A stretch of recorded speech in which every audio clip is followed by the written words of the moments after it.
Welcome to the Dark Ozarks.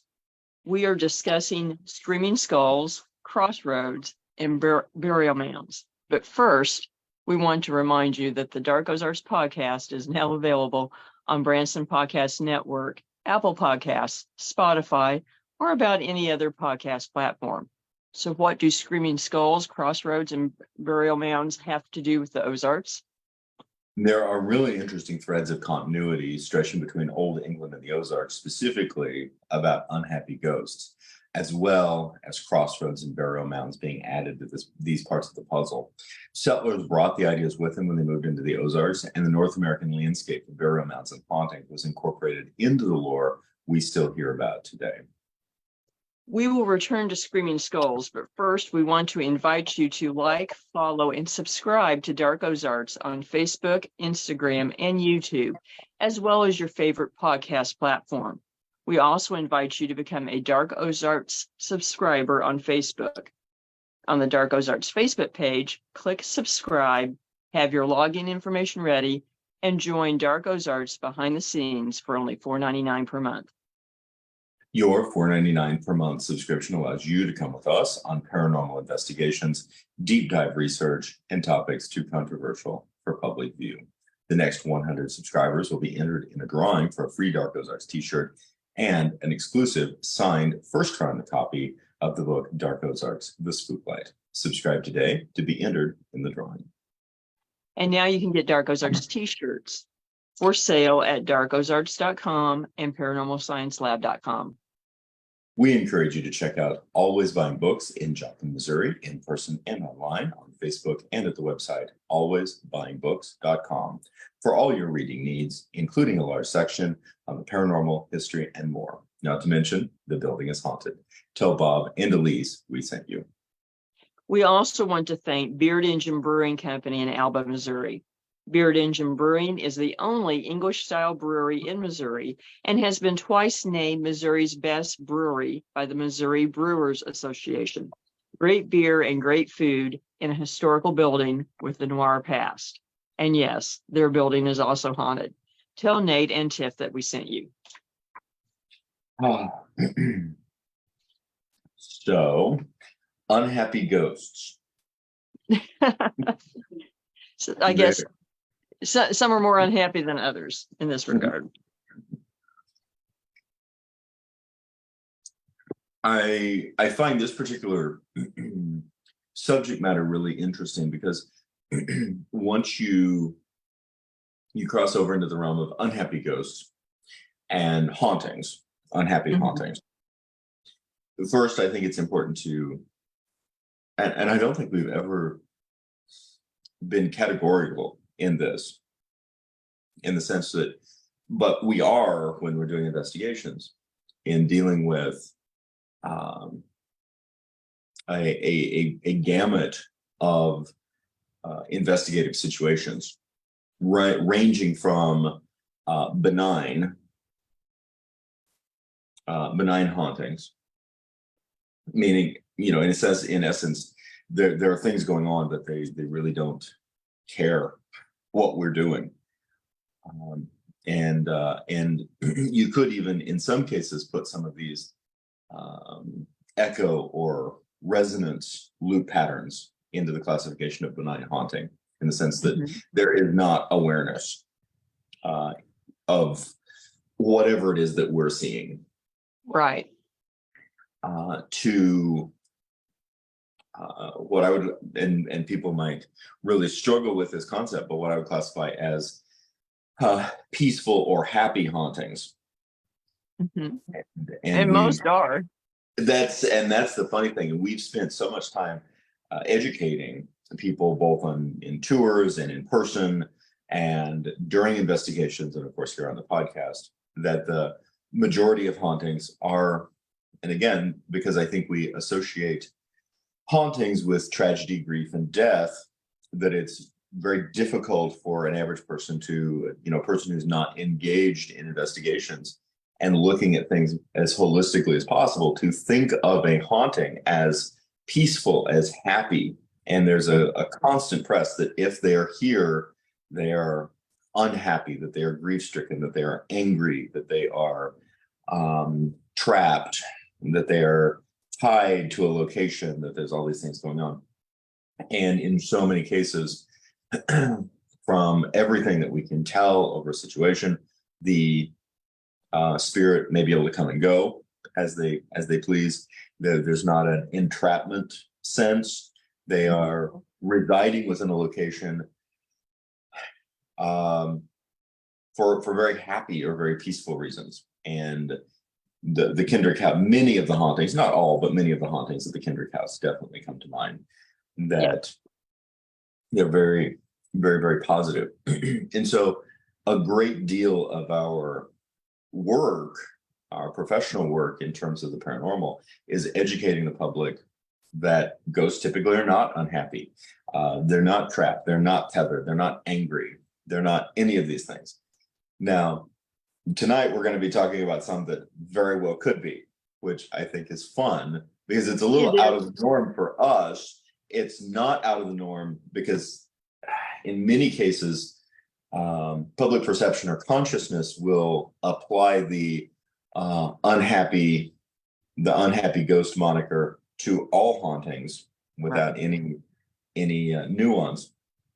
And then at the far end of the spectrum is what I classify as malevolent hauntings, which could take on the form not just of unhappiness, but in a situation where the spirit involved is someone who was extraordinarily troubled, to put it nicely. That this is an individual who in life was not somebody that you wanted to be around, and in death that has remained.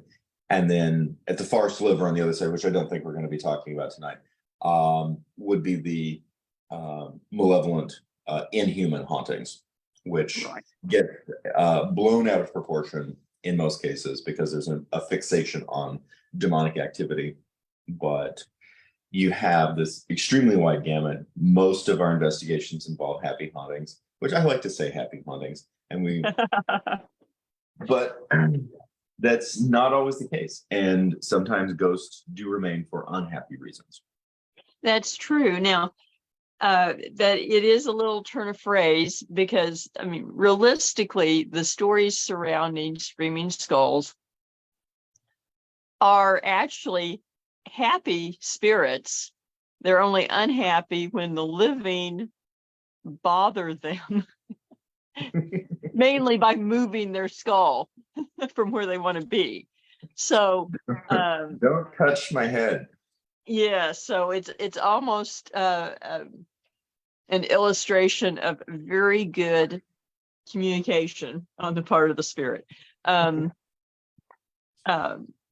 not meant as does not seem to be meant as a way to harass or frighten the living. It's just leave me alone, leave me where I want to be. I feel like that often. I'm sensing a T-shirt in the making.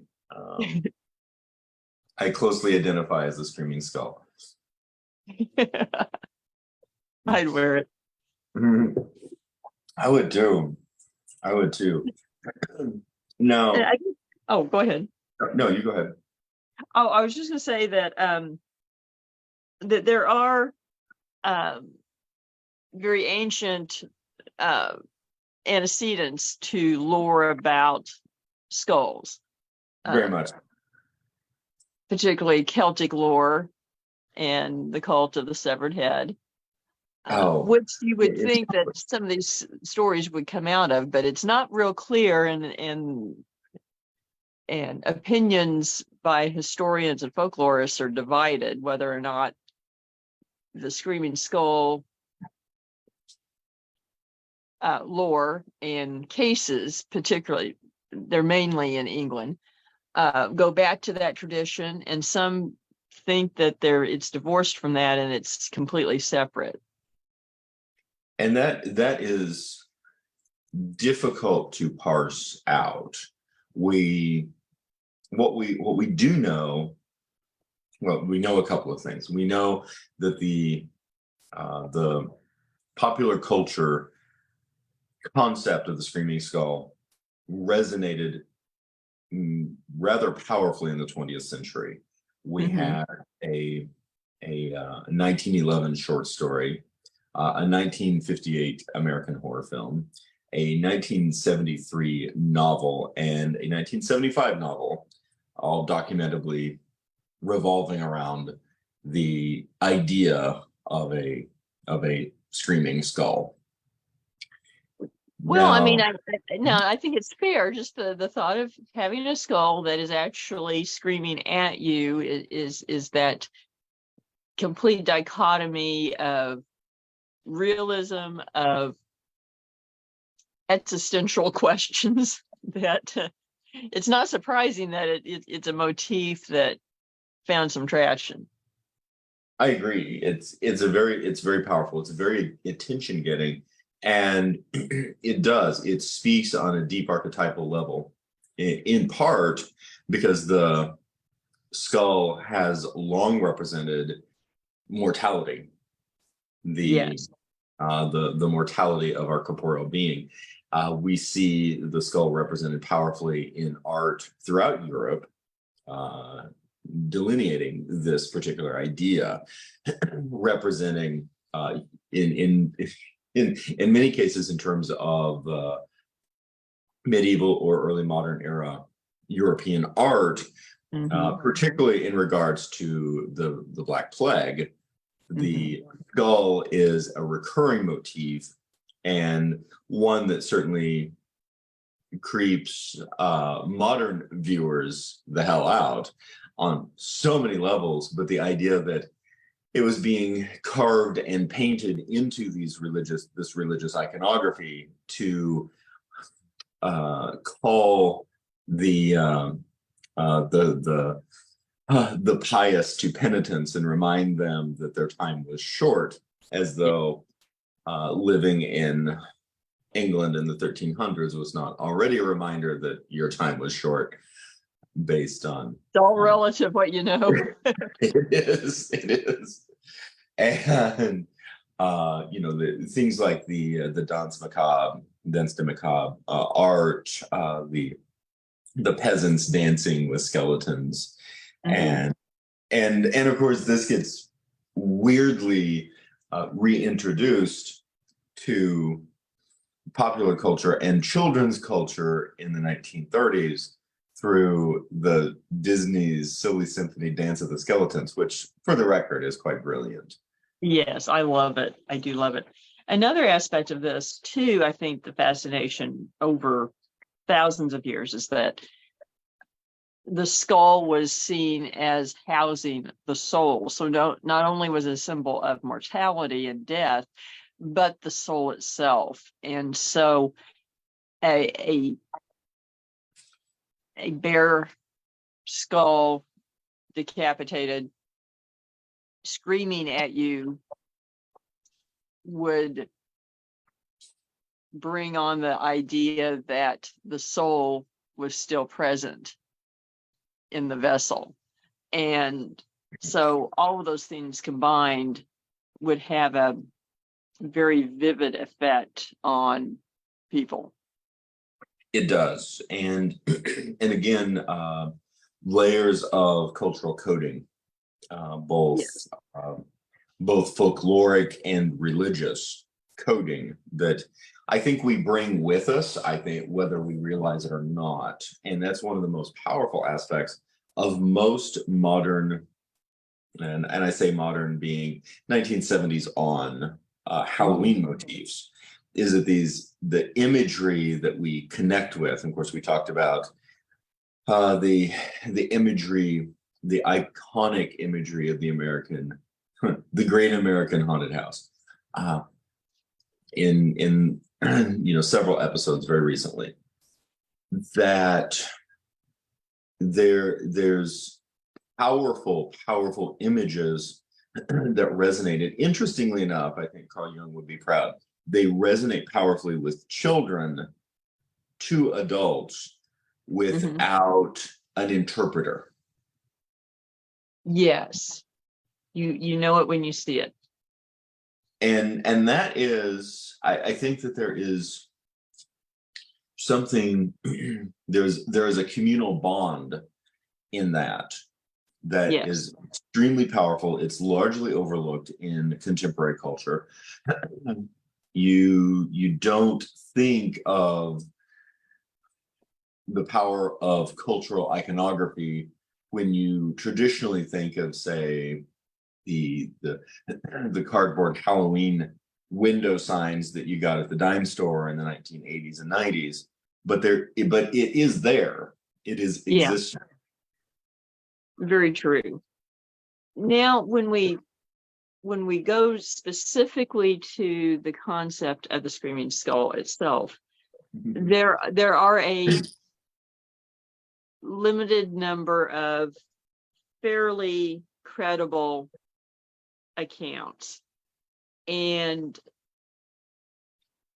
most of these, it's pretty well documented that there is or was a skull involved in this place, and was kept generally in manor houses in England.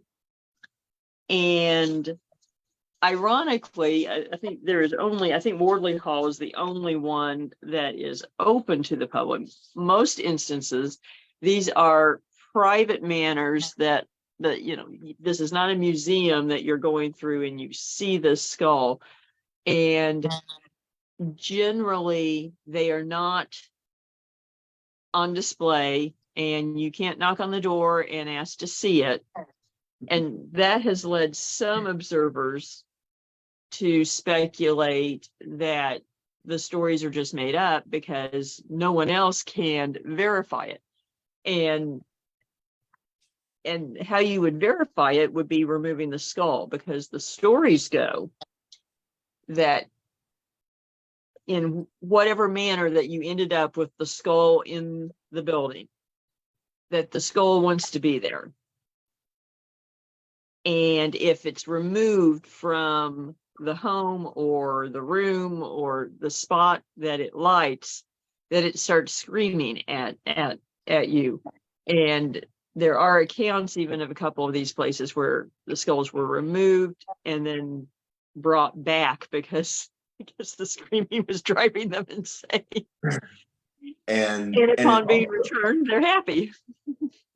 And it is, again, I think there are layers of archetypal truth in these stories, and they speak to things that are very powerful, that resonated certainly at the time and may continue to resonate. We've have comparatively, and of course, these are all locations in England. And to us, this is significant because there is a very unique connection between England and Appalachia, and England and the Ozarks, in terms of really that we had so many settlers, particularly, certainly not exclusively, lower class settlers, but certainly a huge number of settlers who did not have an extraordinary amount of means, who were the common working people of England, who immigrated and settled in the United States. And in the cases, uniquely in the cases of the more isolated regions of Appalachia and then later the Ozarks, as well as some of the other places, other regions in the US, but particularly Appalachia and the Ozarks, was that the cultural isolation prevented a lot of cultural homogenization, particularly, especially after the Civil War. And so something that gets lost, we look at the accoutrement of Reconstruction today, and we see it as vintage, old-timey, nostalgic, sentimental, but during the 1870s, 1880s, this was the height of progress. This was moving America into a superpower, first in the Western Hemisphere and then around the world, following the Second World War. And so what you largely see with, again, things that we think of as very traditional and old-timey were at the time homogenization of culture, change of culture, and a larger essentially de-regionalization of settler culture that Yes. was a very powerful force to erase things like regional dialect and regional custom, and the fact that the Ozarks and certain portions of Appalachia were difficult to insert this technology. It was very difficult to insert this infrastructure that the connections with the old world, in this case specifically England, remained strong. And even comparatively late 19th century into the 20th century, still having strong remnants of Elizabethan era language structures and dialect continuing, as well as folklore into the present age. And I think that is a powerful testament to this era, and of course is also our connection with these particular locations. Bettiscombe Manor in Dorset, we have Burton Agnes Hall in East Yorkshire, we have Calgreth Hall in Cumbria, we have the Higher Chilton Farm in Somerset, we have the Tunstead Farm in Derbyshire, the Warbleton Priory Ruin in East Sussex, and the Wardley Hall in Greater Manchester, all associated with screaming skulls. Yes. And let's start with Bettiscombe Manor, because it is kind of interesting, because ostensibly in the beginning, there actually was a New World connection to the story. There was. In 1685, during the English Civil War, and a man named Azariah Penny, and that he was banished to the West Indies in the late 1600s, managed to make his way back to England with him, bringing an African slave, and his African slave passed away. Yes, after ostensibly a very unhappy life. And his dying wish was to be returned to his native land. This was not done, and he was buried in the local churchyard. Immediately, groans and other terrifying noises were heard coming from the grave, and they were forced to remove the corpse.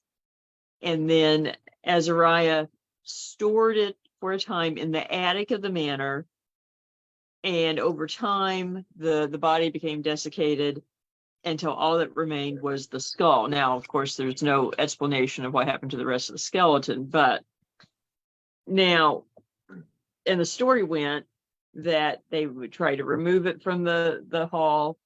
They had been thrown into the pond even, but each time that it was brought back, because of the screaming and groans that would be heard, not from the skull itself, but in the house. Yes.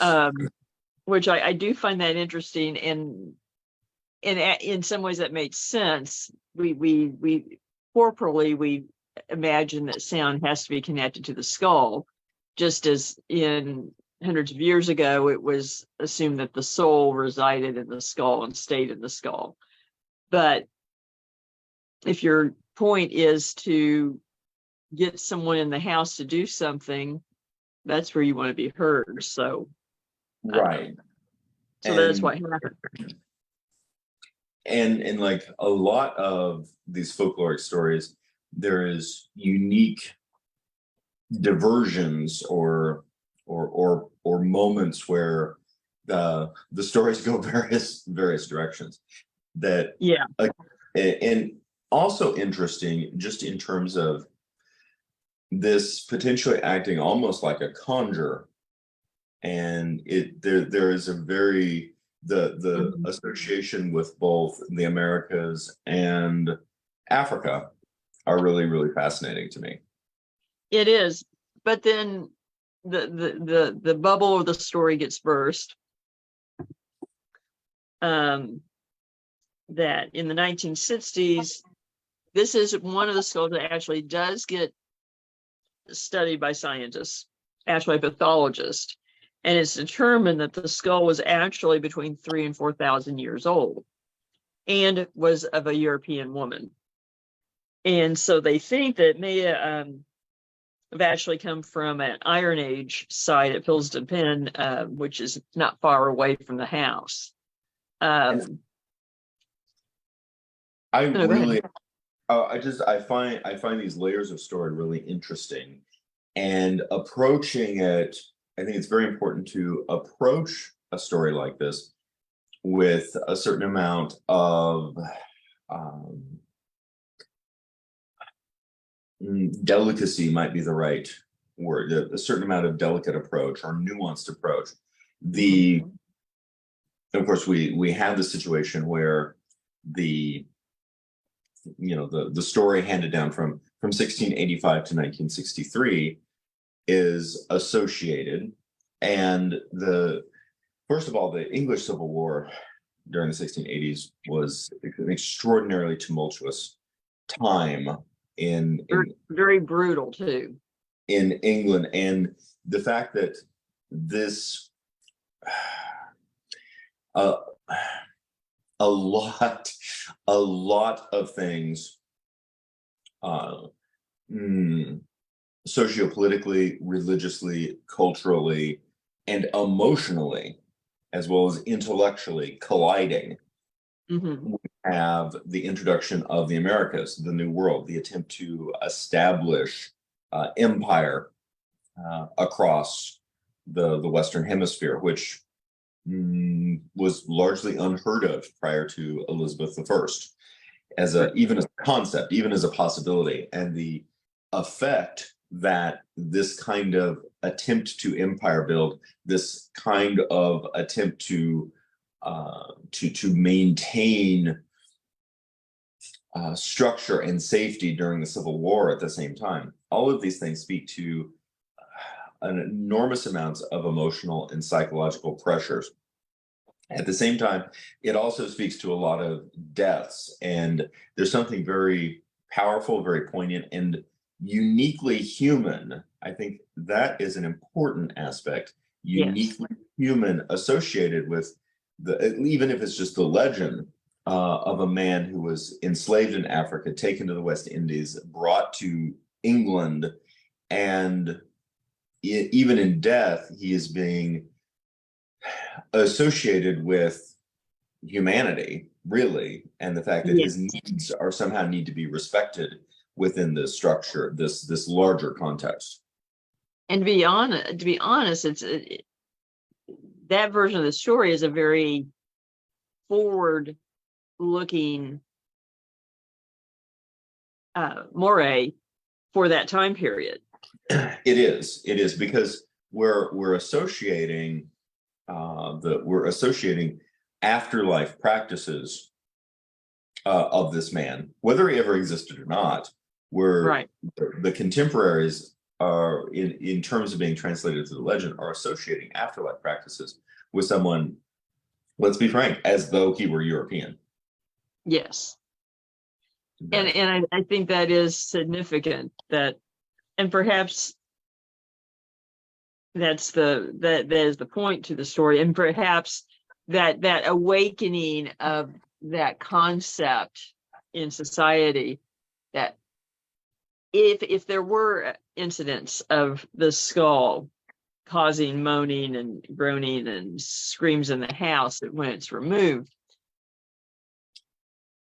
if you, through time, if they had didn't realize where the skull had been, I imagine they started thinking, why is this happening after we remove the skull? Why would the skull be doing this? And if that was the tale associated with the manor house of the master being exiled to the West Indies and coming back, someone probably went, oh, that must be the situation, because that's the person who would be unhappy. Although what it does appear is that he was happy in the house, just don't take him away. And then, of course, ultimately being a woman from a much earlier time period. And that the much earlier time period, one of the things that I would be very curious to look into, if there isn't actually a conflation of two separate but real stories. And that's very possible, particularly, I mean, there were a lot of Iron Age ritual sites in the area, and a lot of burial practices that are, still very misunderstood, or so hidden that we don't understand why we are finding burial sites the way we do. So it's very, very possible, I think.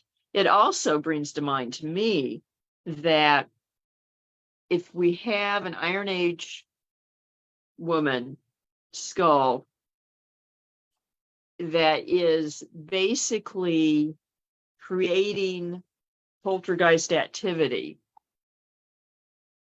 it brings to mind shamanistic practices to me, that it makes you wonder, was this a shaman? Was this someone that had ritualistic powers and apparently was happy when they were brought there and didn't want to be disturbed?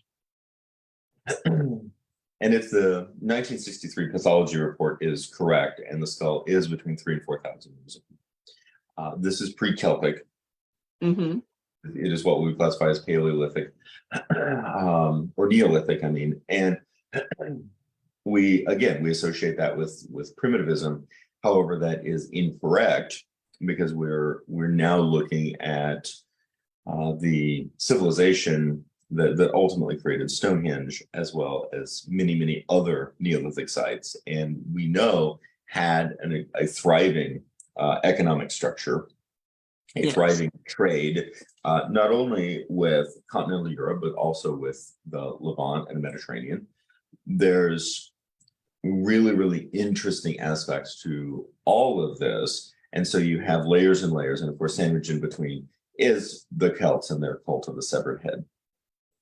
Very true. And one thing also that comes to mind is that there is one theory about Stonehenge, made me think of that when you mentioned it, that Stonehenge as a monument is also meant to be heard, because if you stand at the center of it, facing, I don't remember which direction, and people either chant or sing, that it creates a reverberation that reaches a crescendo at a certain pitch. And so it is a very unique acoustic situation with the placement of the stones. And there is a theory that that was part of the design, so that part of the rituals would be experienced through sound. And so now you have a Neolithic skull associated with sound as a means of making a request to be returned. That is a fascinating combination, and I had not heard that about Stonehenge, that aspect of Stonehenge. That is incredibly powerful. And it speaks to a level of expertise in construction that we drastically overlook today. We do, we simply haven't figured it out. It is lost or hidden knowledge. Now, the next Screaming Skull story comes from Burton Agnes Hall in East Yorkshire, and I find this one pretty interesting too. The hall was built during the reign of Queen Elizabeth I. Again, we're talking rough, the same within 100 years, it's before the Civil War, but coming out of the same era. And the sisters were the daughters of Sir Henry Griffiths. But before the hall was completed, Anne was attacked. She was stabbed and fatally wounded. before she died, she made her sisters promise that her head would be removed from her body and kept in the hall. They did not do this. They assumed that that she really didn't mean that. It was part of her intense emotion at the time. So they buried her. And when the hall was completed, again, strange moaning and weird sounds happened until the other two sisters couldn't stand it any longer. They went to the family vault in the cemetery and decided to honor her requests. So they open the vault and they find that her head had actually separated from the rest of her body, which was taken as sort of an omen that this is really what she wanted. So it was taken to the hall, kept there, and the noises went away. However, at some point, the story goes, a servant who didn't believe this, who I guess was a early modernist saying this is bunk, threw the skull onto a passing wagon. And the horses reared in fear, the hall trembled, and pictures fell off the walls. I love this imagery. So they returned the skull to the hall. Eventually, they bricked it up into a wall somewhere for safety. But in some of the accounts, it's not clear if they still know where it supposedly is bricked up in, which, of course, conjures thoughts of Edgar Allan Poe and Telltale Heart. It does. It also makes for, potentially an interesting realty disclosure on some paperwork. Is this house haunted? Well, not if you don't move things. Don't unbrick the skull. There's an interesting encapsulation of lore and motif, and I think just an emotional resonance of how we associate with life after death that is really interesting, encapsulated within the story. The biggest one is the idea that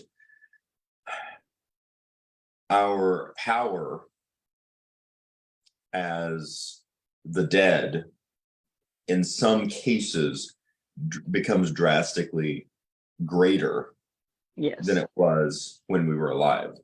And this is one of those cases. And I think it is certainly associated with the idea of fear and respect of the dead. Here was, now interestingly, from what we can tell historically, the Burton Agnes Hall was built, commissioned, and oversaw by these three sisters, which during the age of Elizabeth was interesting, to say the least. Yes.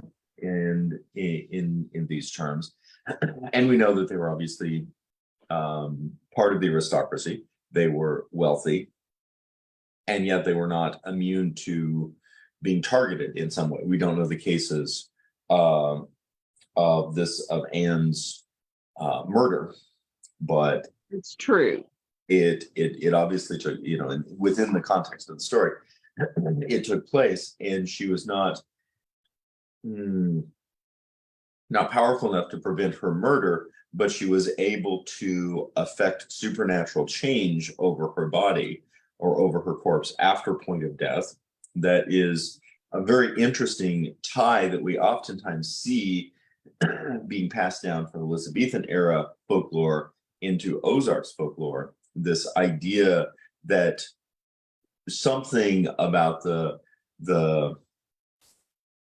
living's, the dying's individual's last wishes or last motif or last idea, they somehow carry with them and then affect the environment around them, or they affect their corpse. In this case, that Anne's spirit is imbuing itself within the hall, and making itself known in powerfully supernatural ways, with the sounds and the shakings and the poltergeist activity.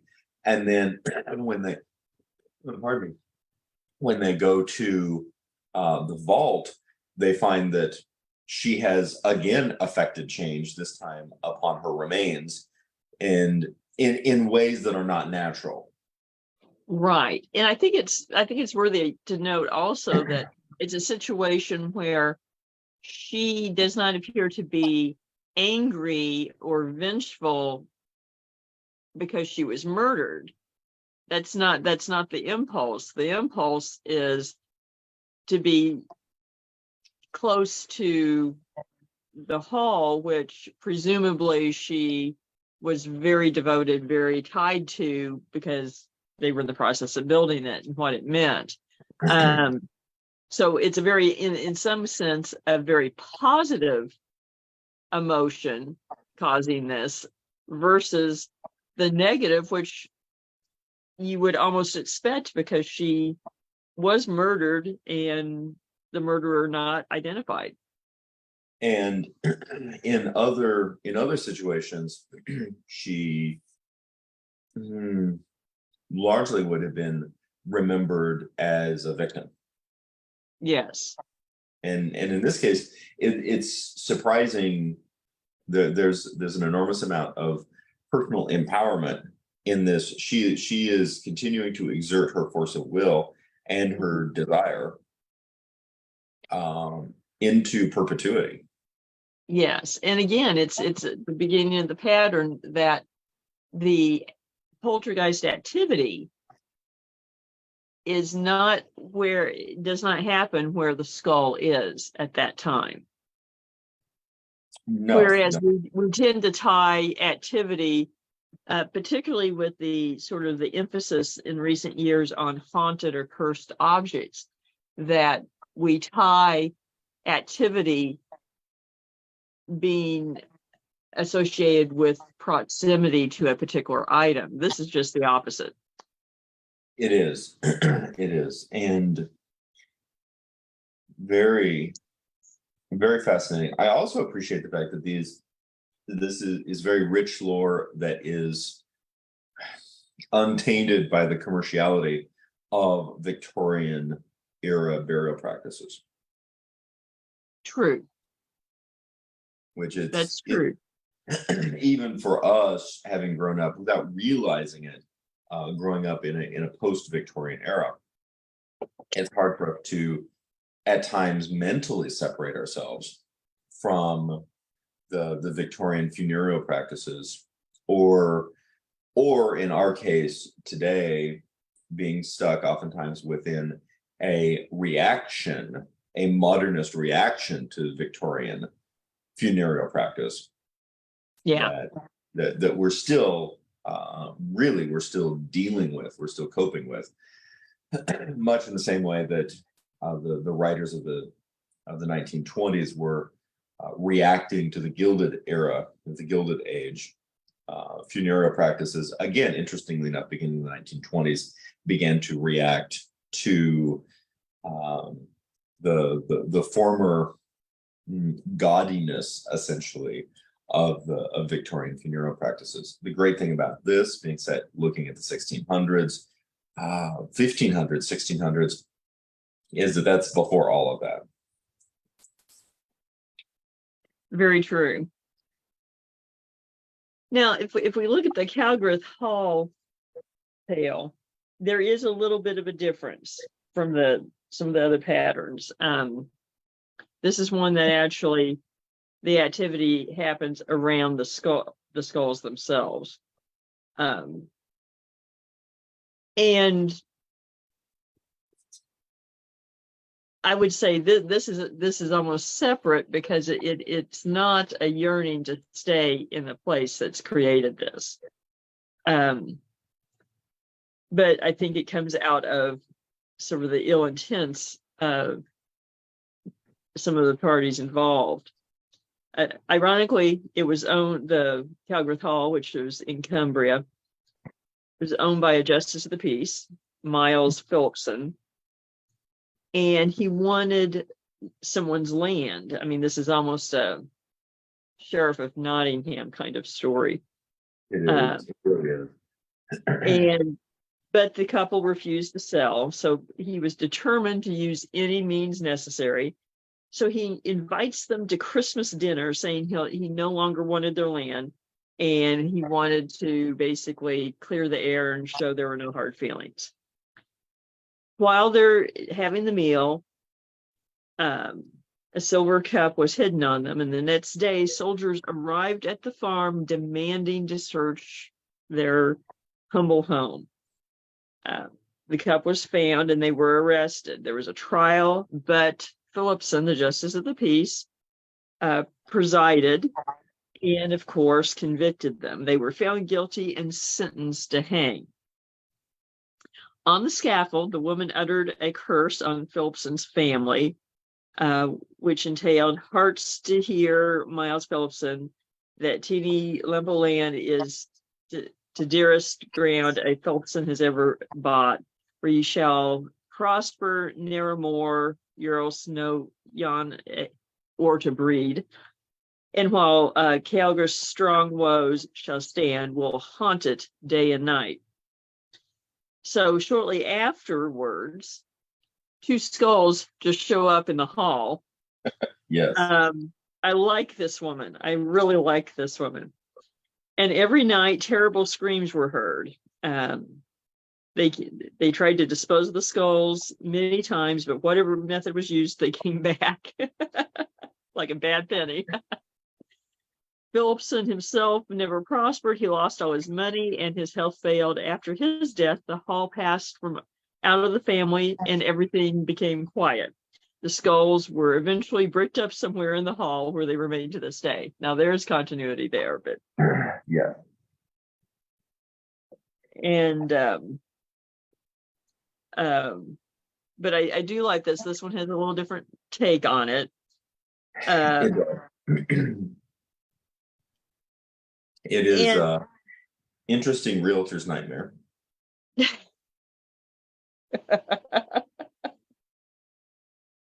Yes, yes. Disclaimer, don't be related to the Phillipsons if you want to buy it. Now there is just in terms of the folkloric potency of the story, there is first of all, it speaks to the potential of corruption from higher structures, and it also serves as a warning. Mm-hmm. And I think potentially a very powerful folkloric or popular consciousness warning of the time in terms of speaking to aristocracy, not to fall to corruption and to greed. Yes. Yes, it definitely is a cautionary tale. And that may be, and I think it was certainly for the lore, that's part of the point.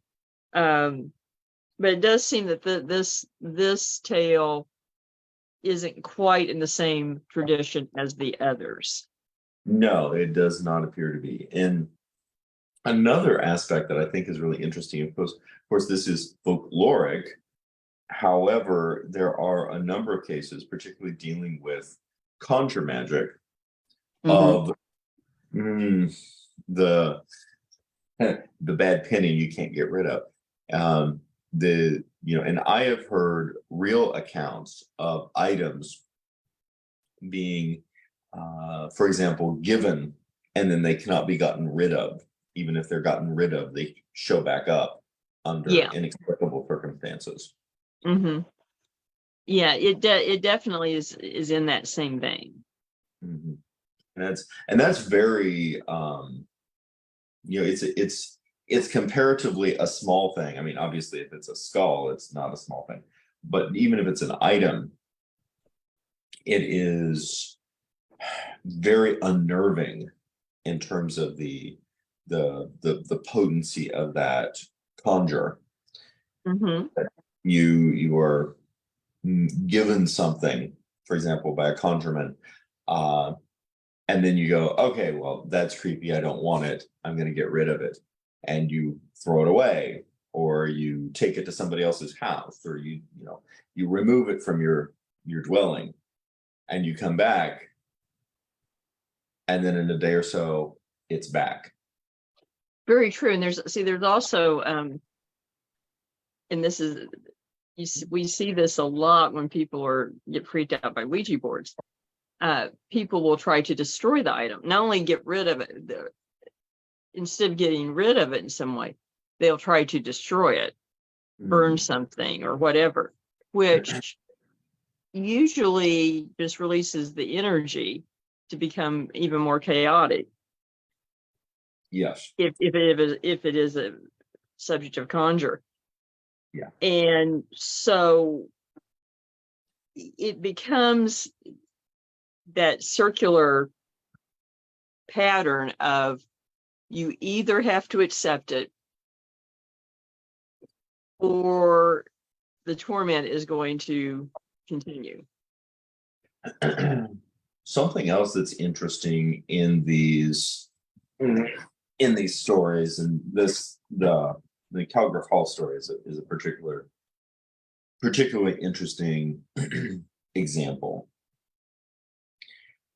We have long, certainly in European lore and also in North American lore, we have long associated unknown occult powers with the peasantry. Yes. And that is something that we've seen in a variety of stories associated with the Ozarks, but it comes particularly to mind with the hoodoo traditions of the Ozarks. That these are the, and even more generally, the most famous American example would be the Salem witch trials. Yes. And there's something really interesting and powerful about this, the idea that the people who have the least have the most powerful, the most potent magic.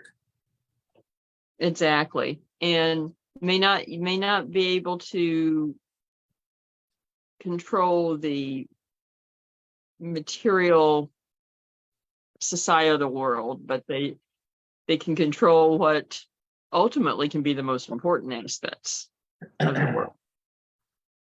This deep, abiding connection with a cosmology that is more powerful than aristocratic corruption or government or societal structures, etc. Something that I am interested in as we're reviewing these Screaming Skull stories. They're largely dealing with the 1500s, 1600s. This is a time of, again, it would not look like it to us on the outside, but this is a time of intense modernization in England. And it is a time where there is essentially conflict and contradiction between a modern era that is focused upon science and a much earlier era that is focused upon a living connection with the earth and with the other world. Yes. And aspects of this, particularly the Calgary Hall story, really represent this. That it's not hard to make the jump that the couple, the poor couple in question, and particularly the woman in question, is a powerful practitioner, and that this is not an idle hanging tree curse, that she's not just saying words, that she is enacting her power. Yes, I mean, and actually, you had the exact same scenario happen at the Salem witch trials. One of the victims cursing the judge, the jurors, and the prosecutor, and that they would all not see the next year, and they all did die within a year. The ones that she cursed. Which is just a bit chilling. It is. Yes, it is. Is there a particular one that you want to delve into? Oh, they're all pretty interesting. I think we probably, realistically, to get to everything else, we should probably cover one more for tonight's episode. I'm kind of leaning towards Dickie. That sounds good. Let's do that. Let's do that. It is an interesting one to me, and this is at Tunston Farm. So this is, again, this isn't a huge manor house, but it's at Chapel on Lafirth in Derbyshire, and the skull has its own name, Dickie, and there's two stories regarding the beginnings of the legend.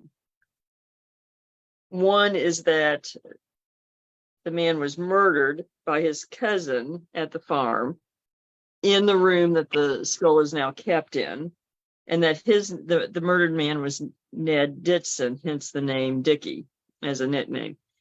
The second story is that it belonged to an unnamed woman who was murdered at the farm, and in her dying breath requested that her mortal remains not be buried, but that be kept at the farm, but that the rest of her body had been lost over time, which is like the other story, that basically the corpse desiccated and the rest of the skeleton disappeared. And an interesting note is that the Tunston farm is also haunted by a woman who is looked upon by the occupants as a guardian, basically, of the place. So, I mean, you have two desperate stories, but they both involve a murder. They do. They do. And again, I think that it's important to not necessarily approach these types of this type of lore with an either or.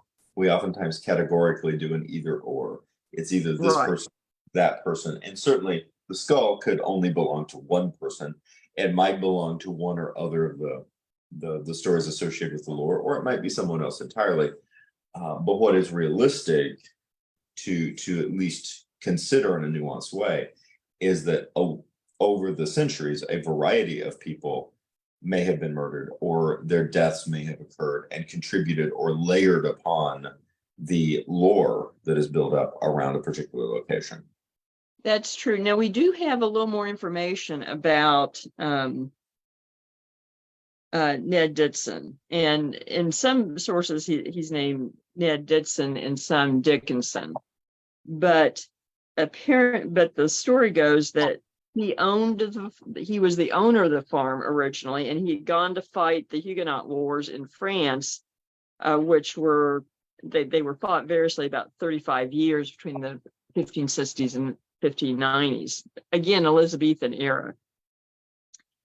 And he comes home from war only to find that his cousin had taken it over and was not going to give it back, and that his cousin killed him. So that's the story behind Ned being killed. Right. And that they chopped Ned's head off and buried him in the garden. As one does. As one does. And but then found that his head would wind up back in the house.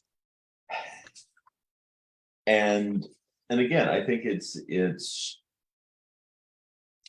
speaks very powerfully to this idea that that the afterlife seeks justice. Yes.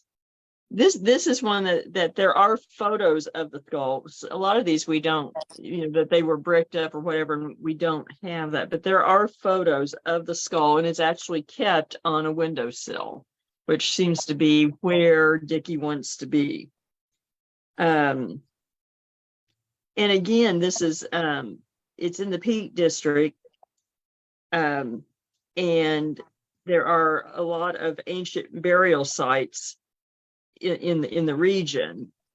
And so again, it's like the story of the Neolithic woman that may be a screaming skull, that you have these stories coming up in areas where these ancient sites are not only in lore, but you can see them out your window. And I find that very interesting, that presence of mind of that very remote past and burial practices may be informing some of this.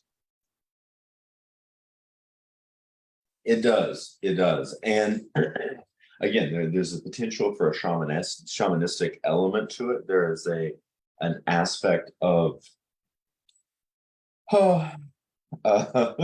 eccentricity of English manor house that I really, really love. And there's a variety of individuals' autobiographies that I've read over the years, and detailing the unique quality that I think is largely lost on Americans outside of certain facets of New England.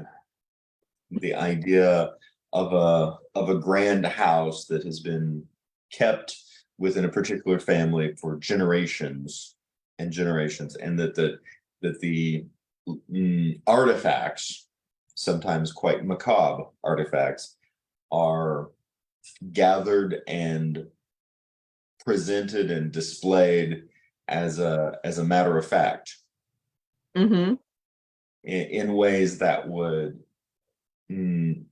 utterly unsettle a modern person. Yes, but in those contexts, they're actually very comforting.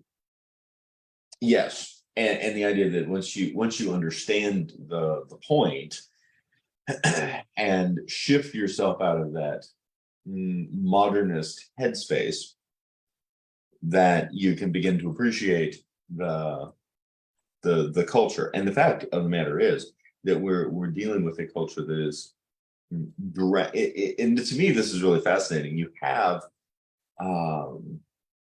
between much older aspects of our own lineage culture in today's or more modern culture, you see this intense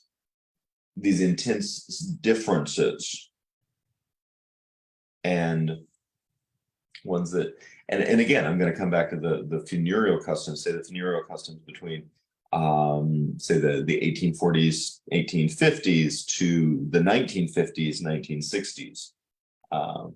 What was the height of modernity during the Victorian era, of this extreme adornment, this obsession with mourning and grief, and in very precise and complex ways. To you move forward. I remember a very and then the fact that was at the time the height of popular culture. That's what to impose the vernacular. That's what the cool people did. And then 100 years later, it's what the rustic hillbillies do, because they haven't changed. And I remember going, a friend of the family in Peoria, going to her funeral and finding, and this was in the 90s, and finding the the experience stark and unsettling in its modernity that and so vastly different than the funerals of my own family, which involved the the body on display, the casket, a um, a reverend who knew the family preaching the sermon, hundreds of people coming into the church in attendance, massive amounts of food, and just this overwhelming funereal reunion. Yeah.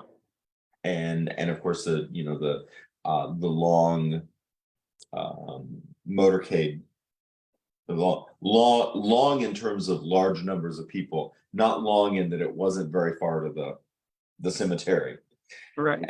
and all of these things, and then the stark contrast of this midsummer funeral with less than a dozen people in attendance, remains being cremated, the one actual remaining family member presiding over a handful of calla lilies and a couple of vases, and all of it being very properly and primly done in this extremely modern, sort of, again, like post 1960s stone with lots of glass chapel that is on the cemetery grounds, overlooking what essentially looks like a well-tended park, because this portion of the cemetery does not have headstones. They only have inserted plaque pieces that can simply be mown over. You don't have to mow around. You don't have to tend. You don't have to weed eat. There is no possibility of planting the deceased's favorite flowers at the grave and letting them grow in profusion. There are no irises. There are no, none of this. It is just stripped and barren, but very beautiful and very proper. And it's stuck with me because was so alien to my culture. That's fair.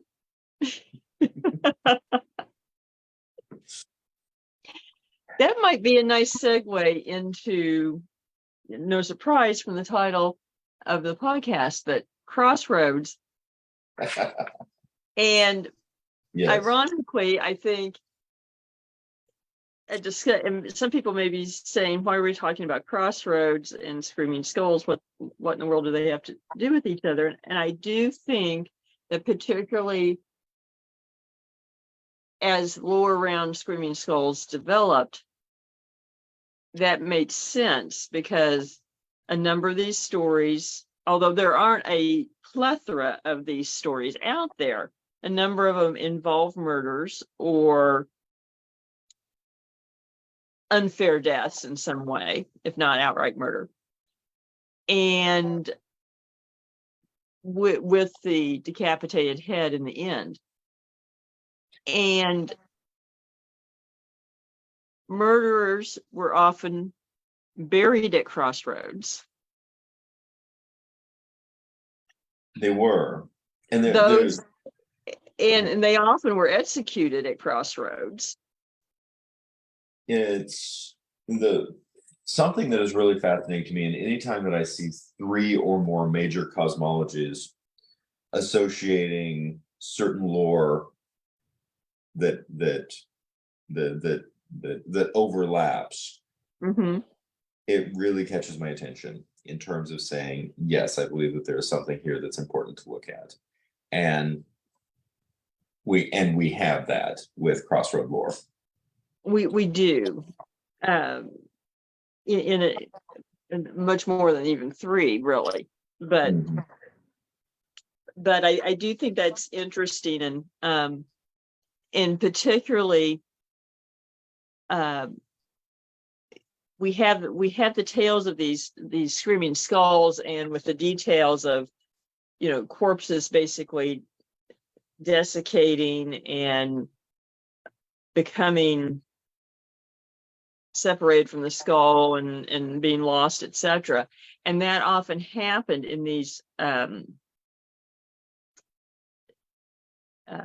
cases of murderers or criminals being punished at the crossroads, often in gibbets or other types of cages. But the gibbet was used the most in England, which basically was a wire cage in a human form that they put either they were put in the gibbet and died, or they were executed and the body put in there, often as warnings, as cautionary tales. And often the body was left until it was desiccated and basically the bones were scattered. And then sometimes the skull would be put on a pike or something as a warning. And so there is some similarity in these tales. And if you saw this happening, because the bodies often would be there for a very long time, I can see how it would inform the idea of you have this head and you have paranormal activity going on around it, that the crossroads would be in their mind. It would, from the perspective of Old English lore, Greco-Roman lore, Norse lore, likely Celtic lore, and West African lore. Crossroads are liminal spaces associated with the dead. Yes. And what is particularly interesting for me on this point is the classic, which came first, the chicken or the egg?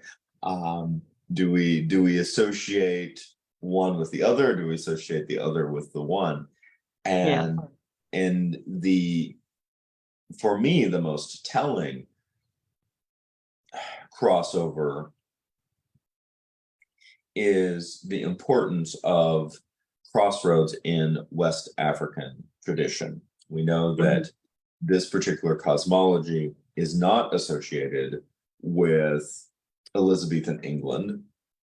And so it does, and also not associated with Hecate.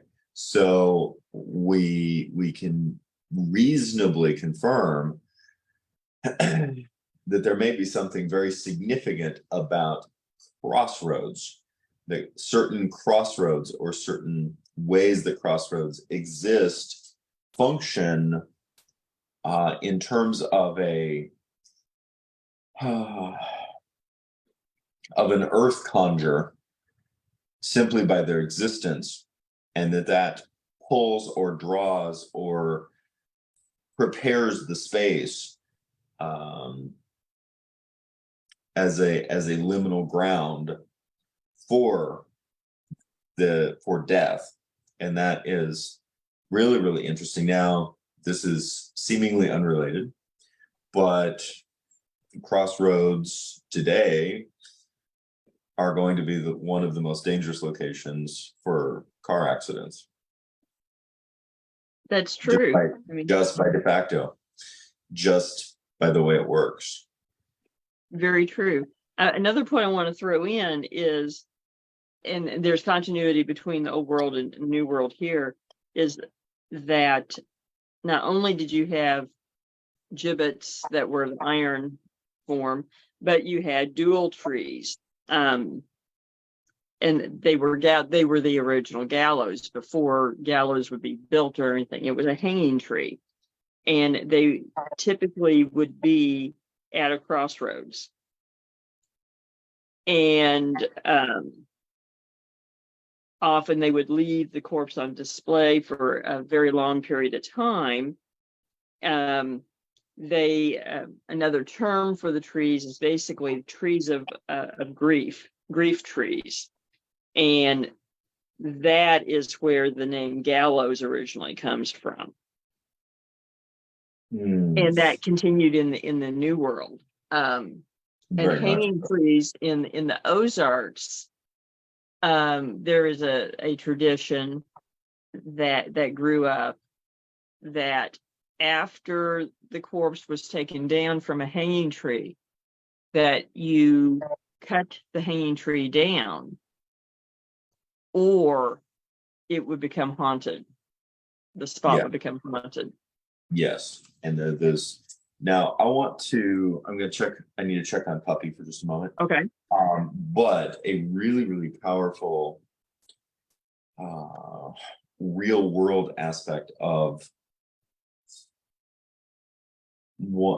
this in action really is a villa. Yeah.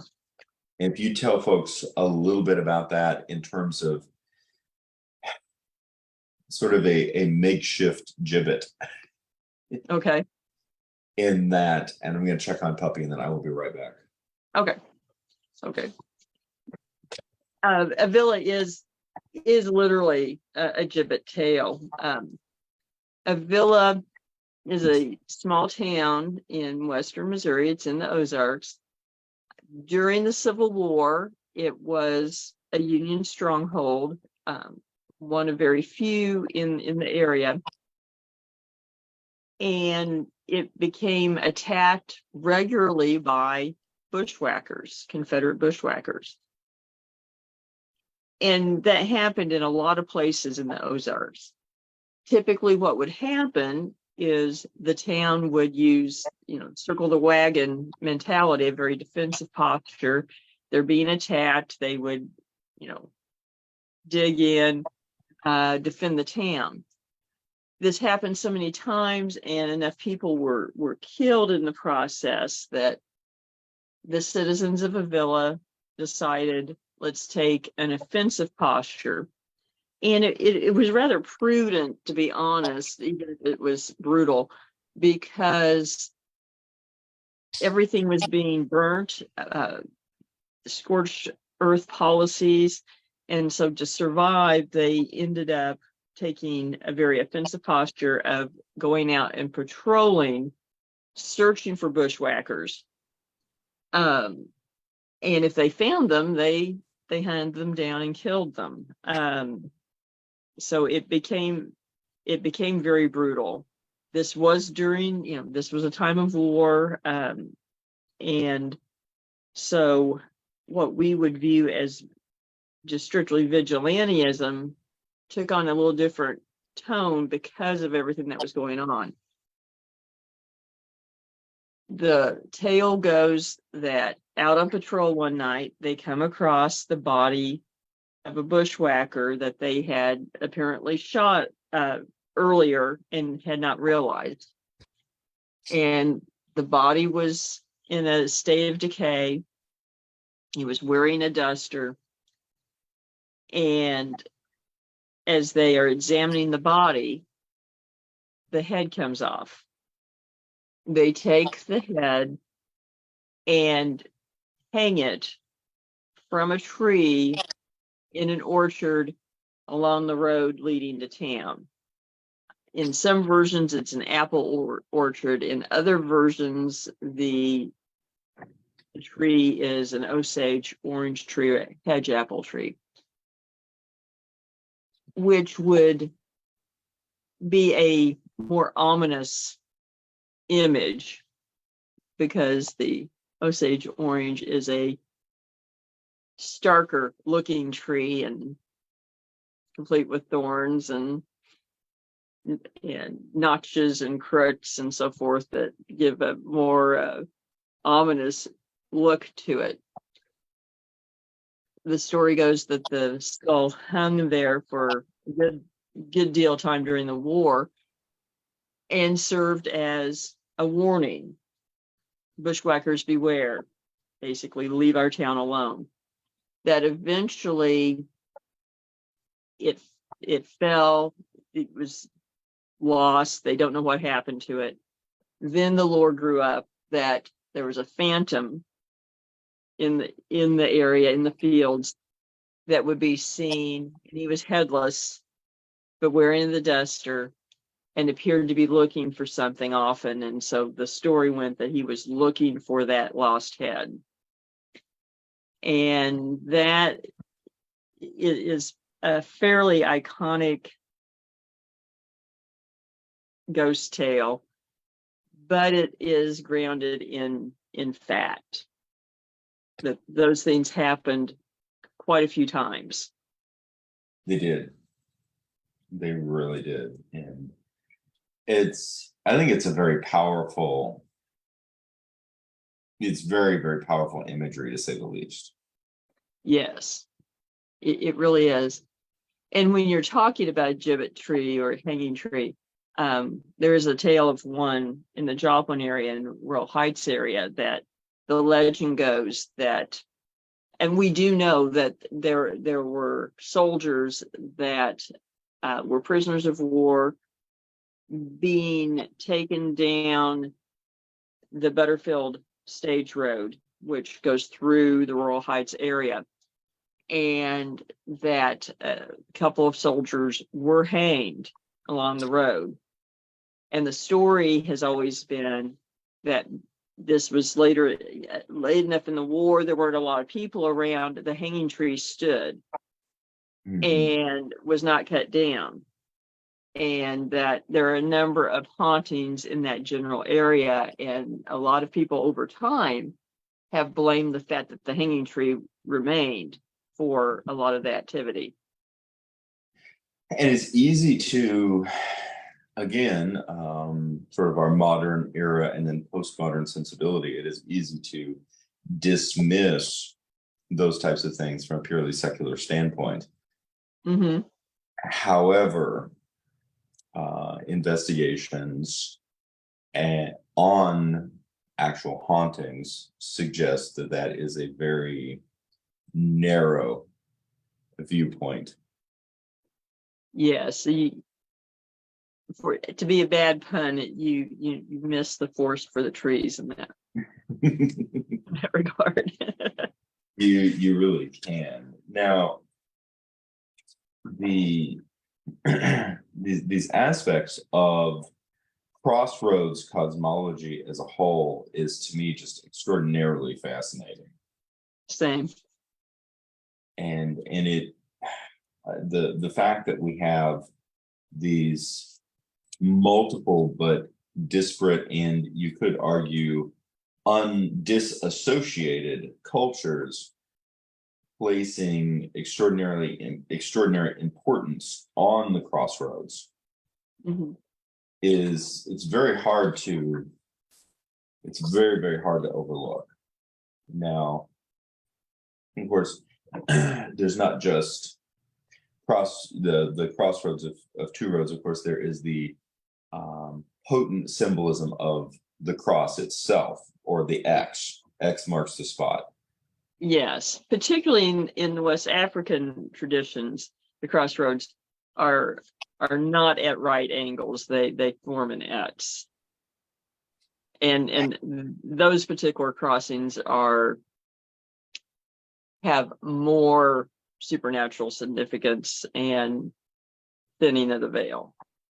And so you have the Dakenga cross, a symbol in Bakongo spirituality, showing the physical world, the ancestral spiritual world, with a river line that runs between the two worlds, and then punctuated by the 4 moments of the sun. And this cross is the origin of the crossroads for hoodoo. Mm-hmm. And to me, that is exceptionally potent. We have this cosmogram crossroads representing the rising and setting of the sun, the human life cycle of death and rebirth, and that the center of all this is the point where communication with spirit takes place.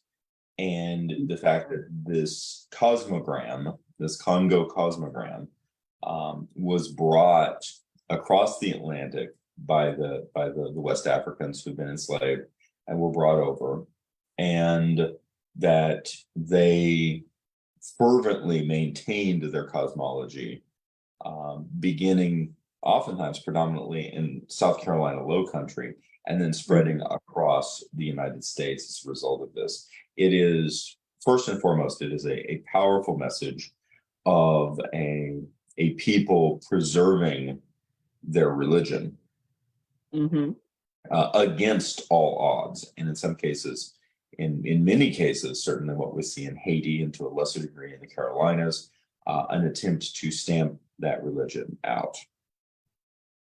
Yeah, especially at various times. and there's a very strong hoodoo tradition in the Ozarks. Yes, there is. Yeah. Often people, I've been pretty amazed by the fact that a lot of people and people with long-standing connections with the Ozarks and Ozarks culture often poo-poo that, but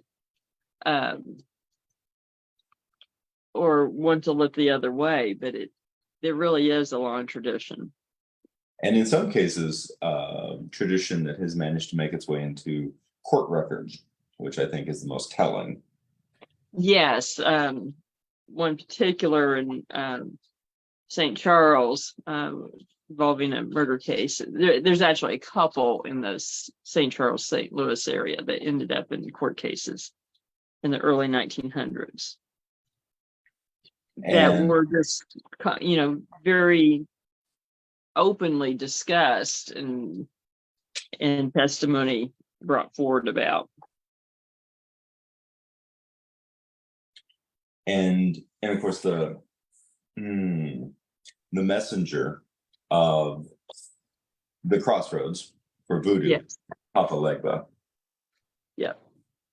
Which I think is unique of note. Another point that I find interesting in this is that on the original Dikenga cross, one of the crossroad is the river,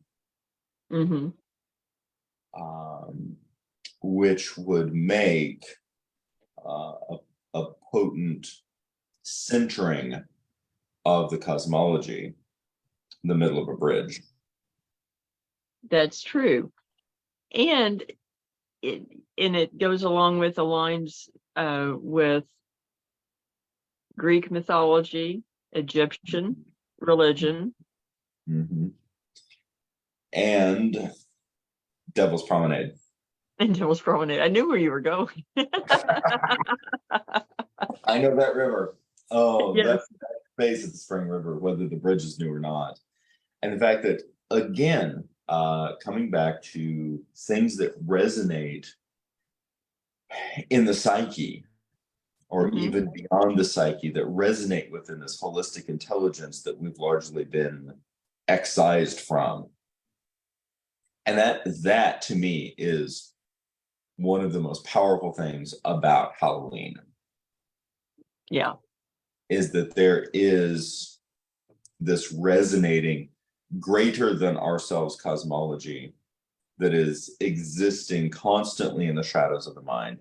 And at Halloween is one of the points. It's not the only point on the calendar, but it is the largest point on the calendar that we are able to begin to explore this with a more holistic intelligence, not just an intellectual intelligence, but with a spiritual intelligence. And something that's very powerful about Halloween, not to decry my own Christian faith and Southern Baptist tradition, both of which are very important to me. But something that is great about Halloween is that it is, even though Catholicism certainly attempted to overlay All Saints' Day Mhm. over All Saints Eve, All Hallows Eve, and All Saints Day over, and even obviously the fact that All Hallows Eve becomes the name Halloween. At the same time, unlike Christmas and Easter, there really wasn't there isn't an overt religious motif attached to Halloween. It is more an embracing of dark cosmological shadow. Yes. And and So that you I say think that Halloween is the crossroads of holidays. it is. It is. And I think that it exists in that way in our minds, whether we fully understand why that's important or not. I would say so, and certainly the imagery that has grown up around it in the last 120 years reinforces that. And which to a large degree is a good thing. But coming back to the crossroads and the rivers and the Greco-Roman motif, you really can't deal with that without looking at Hecate. Very true. And I think it's interesting. Hecate is, I would say, marginally known within the Greco-Roman pantheon. Yes, yes. In the scheme of it, yes. And that And the goddess of the crossroads. the goddess of the crossroads, the goddess of magic, witchcraft, the moon, ghosts, and necromancy. It's a nice collection of items. It is, and of course she is really considered to be the. No, this is a combination of words that I should not put together. She's the patron saint of witchcraft.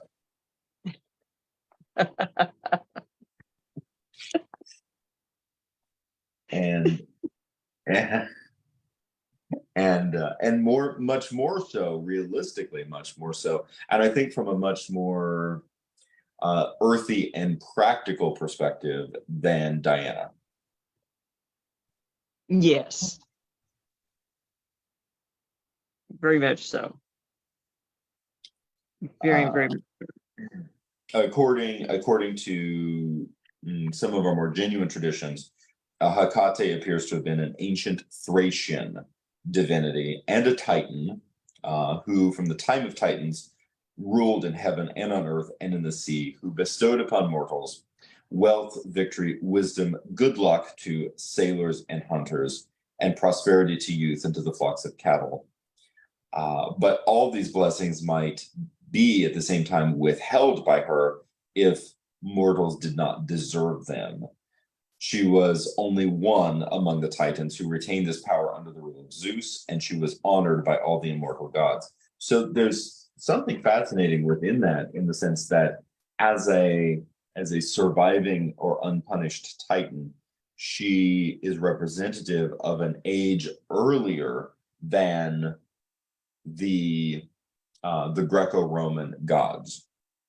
Yes. Well, and also, I mean, it's also associated with Hecate, the Egyptian goddess of fertility and childbirth.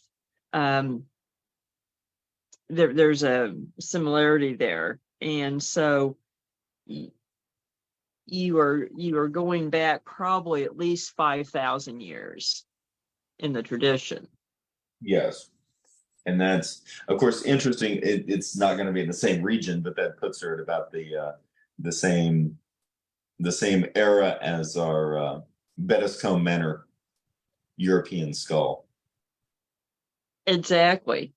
That's a good point, actually. So maybe we found Hecate. Wasn't too bad. Take her back to Greece or Egypt or someplace. For anybody who took me seriously on that, please don't. I'm drawing very very tenuous lines of comparison. Yes, no, Um, we're joking. we're Interesting that Hecate is also, quote, an infernal divinity. Namely, she was regarded as a spectral being who at night sent from the lower world of all kinds of demons and terrible phantoms, who taught sorcery and witchcraft, who dwelt at places where two roads crossed each other, on tombs and near the blood of murdered persons. She herself, too, wanders about the souls of the dead, and her approach is announced by the whining and howling of dogs. Well, there's an analogy to the Screaming Skulls there. Yes, there is. And there is, jumping back to Springfield for just a moment, a very fascinating reference to Hecate is found in comparatively recent Springfield lore Mm-hmm. in regards Actually, to not even lore, fact.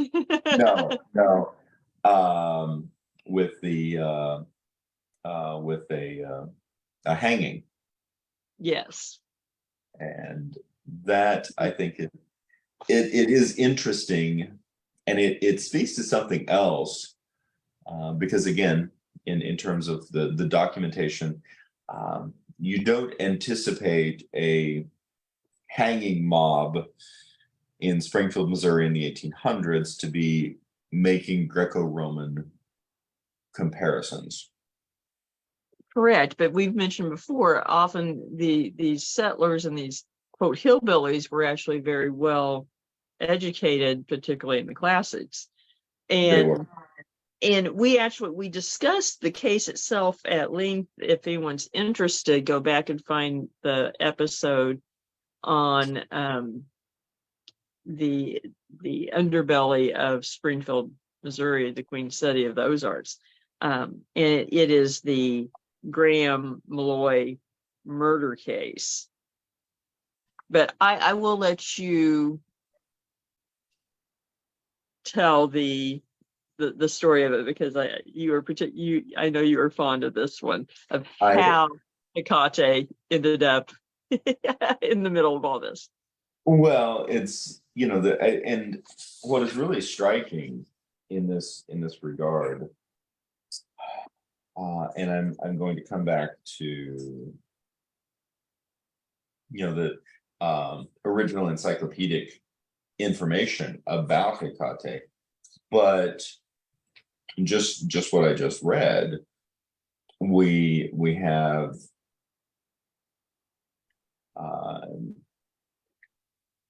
Hecate being directly associated with places where two roads cross each other, on tombs and near the blood of murdered persons, where she herself wanders about with the souls of the dead, and her approach, I love that, is announced by the whining and howling of dogs. This is about the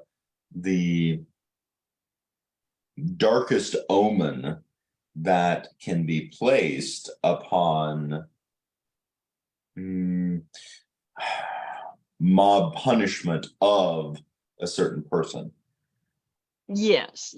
And in this case, George Graham was being held in jail for the murder of his wife, and had actually dragged Mrs. Malloy into the story, who was a prominent temperance speaker, if I recall. Yes, she was from Indiana. Yes. Made her living really as a paid public speaker,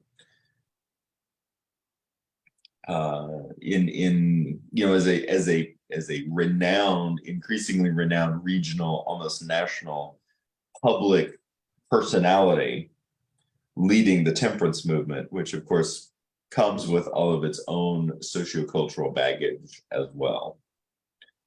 Exactly.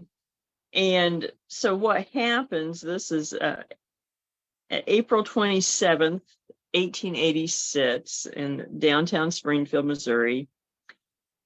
A mob forms at 1:30 in the morning, as mobs are wont to do. 400 armed men.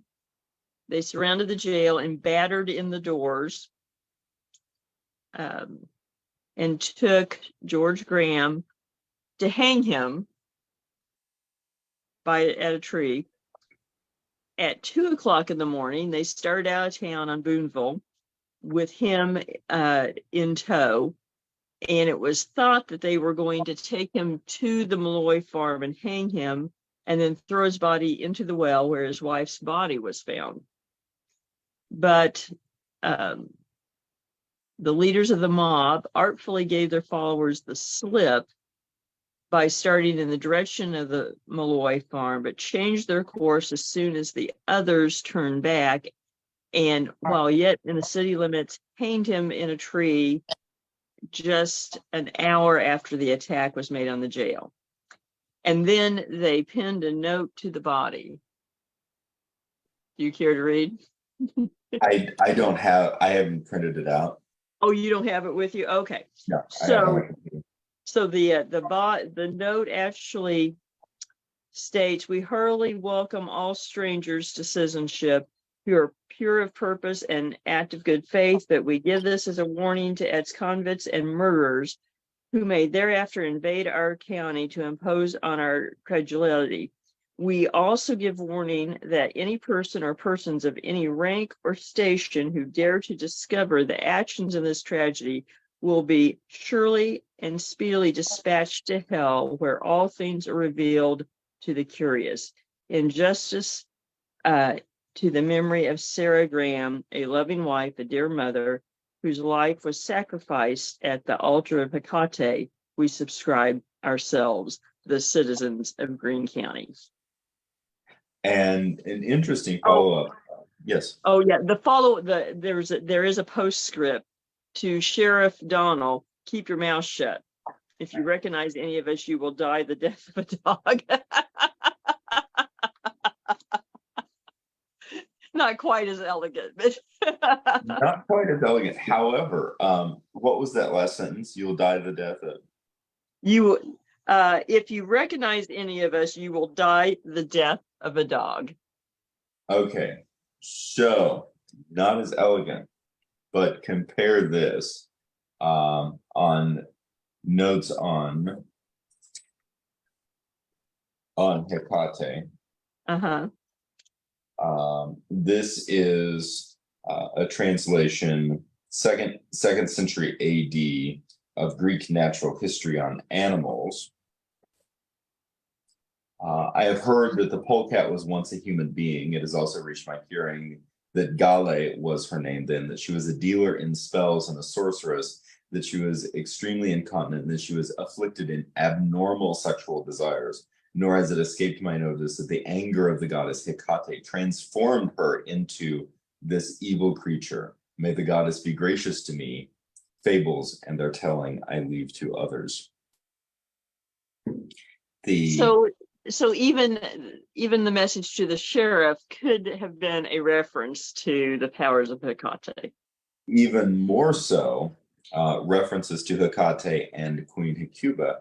Odysseus received Queen Hecabe or Hecuba as his captive during the fall of Troy. During the voyage back to Greece, she murdered a Thracian king and was stoned by the locals. The gods this transformed her into a black dog, and she became the animal familiar of the goddess Hecate.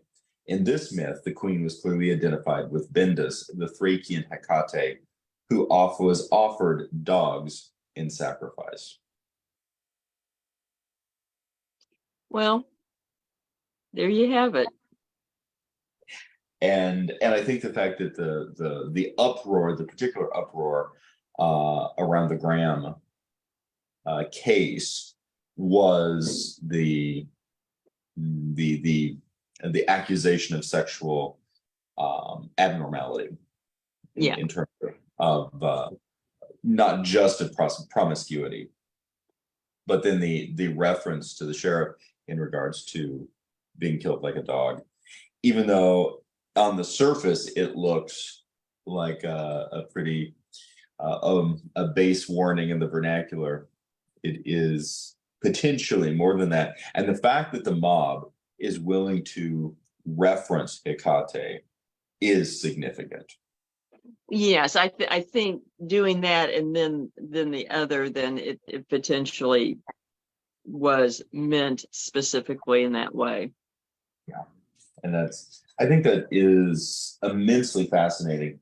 And at the very least, it speaks to the fact that our quote unquote uneducated hillbilly mob was anything but uneducated.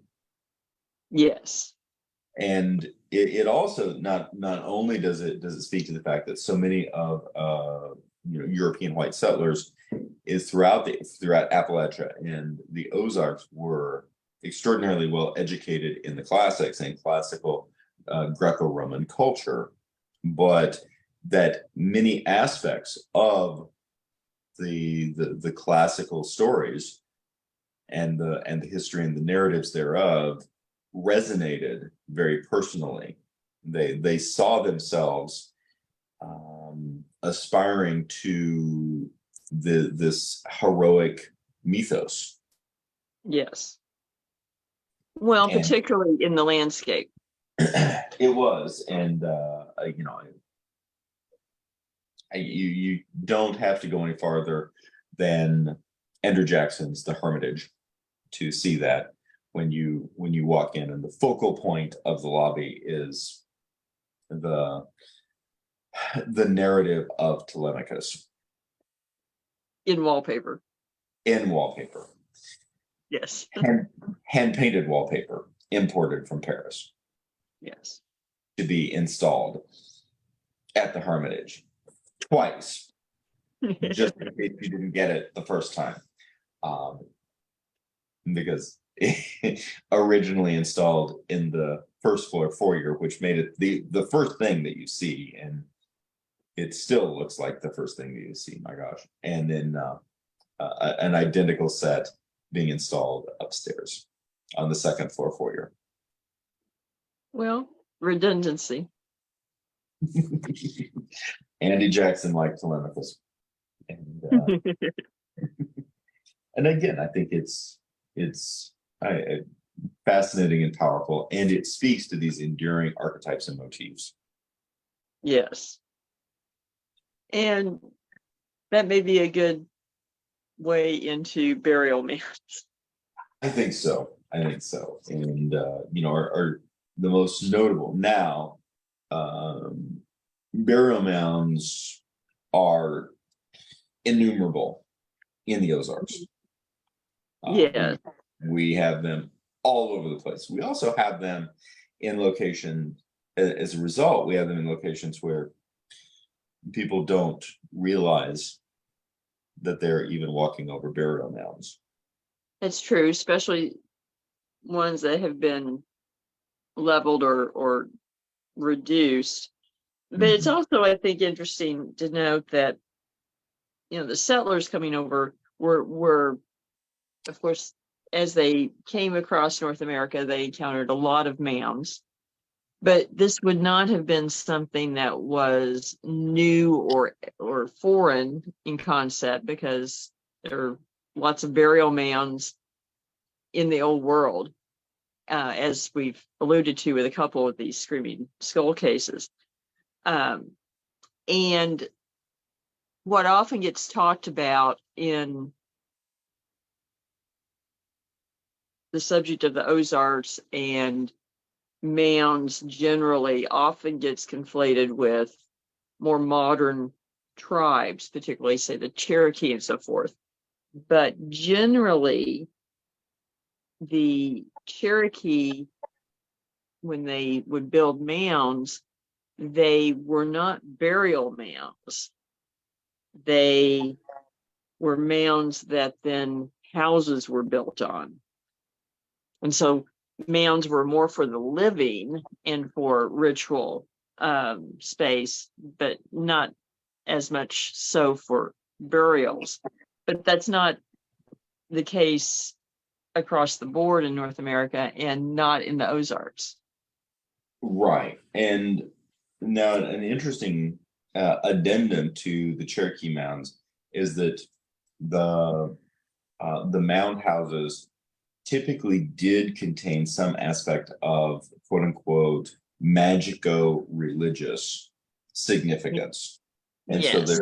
there was deep religious significance within the structure, how the structure was used, and even to the point that green corn uh, festival rituals were directly associated with the mounds, as well as rituals that were designed to act as a essentially as a conjure to enact a protective curse if someone outside of the tribe attacked or disgraced the space.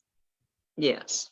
And the curse, typically, from what we can tell from anthropology reports as well as other sources, that the curse would mean that the individual who was transgressing would die or specifically meet an untimely end before they were able to return back to their home.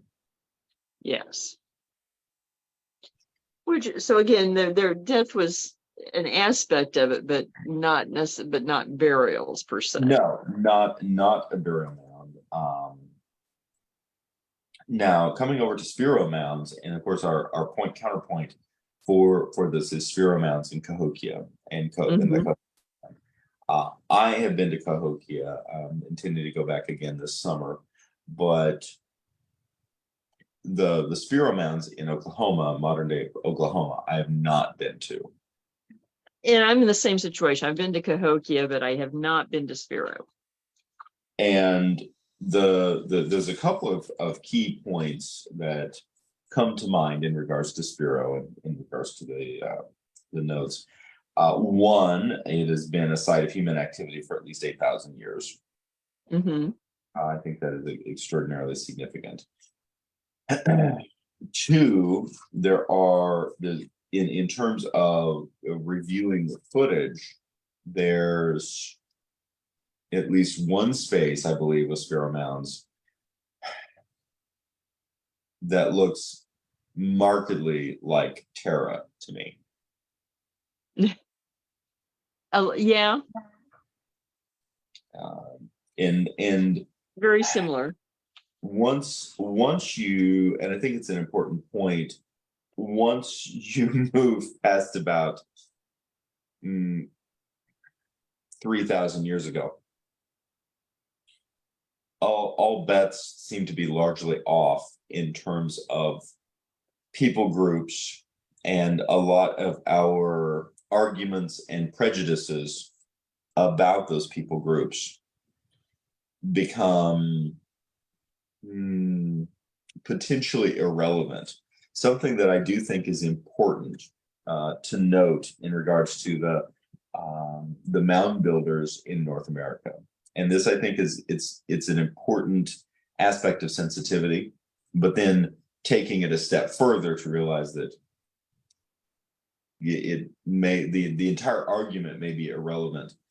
The important point of sensitivity is that in the 1800s, when white settlers, white anthropologists were studying the mounds, one of the erroneous, or I think inappropriate, perspectives that they arrived upon was that these mound structures, these clearly important cosmological sites, had to have been built by some sort of previous European incursion, because Native Americans couldn't have built something this sophisticated. That was the implication. And right. That implication is very inappropriate in terms of a conclusion. And just inaccurate. And just inaccurate. And the fact that we see the remnants of these extraordinary empires with deep cosmological significance, stretching clearly from South America all the way up across the Ozarks into the American Southeast, along the Ohio River Valley, etc. to me makes an extraordinary statement that the capacity I'm avoiding my memes. The capacity for human beings to be extraordinary is innate in all of humanity, although the capacity for human beings to be really horrible, there's my meme reference, and I love memes because I'm a horrible person, is because that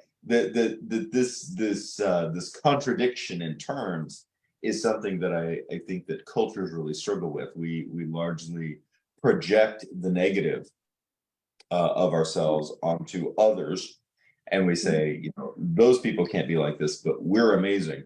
And the internal challenge and struggle is that humanity can do extraordinary things and has been doing extraordinary things for thousands of years well into quote unquote prehistory. But humanity has also been doing unbelievably dumb and exceptionally horrible things simultaneously. And that's a dichotomy that we really have to struggle with. And looking at these ancient sites speaks to this in extraordinary ways. There is obviously deep differences in cosmological structure, but there are also extraordinary similarities. The most important one is that it seems that our ancient peoples, both in North America, Central America, actually clearly what we can tell is around the world, understood the celestial calendar far better than we do today. And it was a very important part of their religious structure and their magical structure. Yes, very much so. And ironically, the Mississippian mound building civilization that Spiro and Cahokia both are part of, reflects that fact in that there are paranormal experiences around the mounds, particularly at Spiro. When the Choctaws were first relocated into the area, the land that the mounds are on were actually given to a family in the tribe as their land when they moved in. And very quickly, they noticed activity that they viewed as magical or supernatural. Blue lights over the mounds, sounds, voices, sounds of animals, but no animals being there, sounds of wind when there was no wind, things like that. And their animals, particularly their horses and mules, would not go near the mounds at night when these things were going on. So very early, the people moving into the area, current day Native Americans, recognized these as sacred spaces, but also imbued with a paranormal aspect, which I think makes sense. It does. And we're dealing with, you know, a situation. Something that I think is easy to overlook is coming back to the more reprehensible aspects of what human beings are capable of, is it in the late 1800s up to even into the 1930s, in a variety of ways, whether it was scrambling for oil, whether it was looking for treasure, whether it was looking for artifacts, there was a wholesale squabble to be essentially first to the party and to get all the booty, to put it mildly. I mean, to get all, and the sort of this frontier spirit combined with manifest destiny, combined with capitalistic greed, combined with a complete lack of ethics or sensitivity or appreciation for the past, led to the desecration of multiple grave sites, Yes. Native American grave sites. Well, and Spiro is one, although the landowners who gave permission for and who were Choctaw actually leased part of the land with the mounds to commercial diggers looking for gold and silver. And in the process of that, it's estimated that 1,100 graves were disturbed in the search for treasure. yes, and they basically there was a what was described as a massive burial chamber in one of the mounds, and they basically blasted the entrance apart with explosives, and bodies were, I mean, it's very akin to what happened with a lot of mummies in Egypt in say the 1700s and 1800s, that they were used as firewood in both instances, tossing them, bodies just tossing them out so that they were rained on and basically ended up disintegrating. And much like Egypt, almost legends of curses came up, which kind of makes sense with what the first Cha-Cha owners described as happening there. But several of the diggers, the professional diggers, encountered very bad luck. Unusually bad luck. And I think it speaks to this, the folkloric aspect, but also the cautionary tale, and that warning bell in the back of your mind, that maybe you should, put your greed aside and respect the dead. The fact that in 1935, the Oklahoma Antiquities Law was passed to regulate commercial digging through the University of Arkansas or University of Oklahoma. One of the attorneys who opposed the law died in an unusual car accident the week before the law was passed. So that was number one. 1936, one of the diggers was reported missing. A week later, his body was found lying face down in a dry stream bed. And when they did an autopsy, they discovered that he had died of drowning, but there hadn't been any water there in a month and a half. Another digger coming down Wild Horse Mountain near Sallisaw lost control of his truck and hit a tree so forcefully that the impact pushed the engine into the bed of the truck, presumably with him in between it. And a third digger was busy shoveling out an unshored midden mound near Worcester when the sides caved in and buried him in rich black silt. So again, these types of anecdotal accounts can be written off to a degree as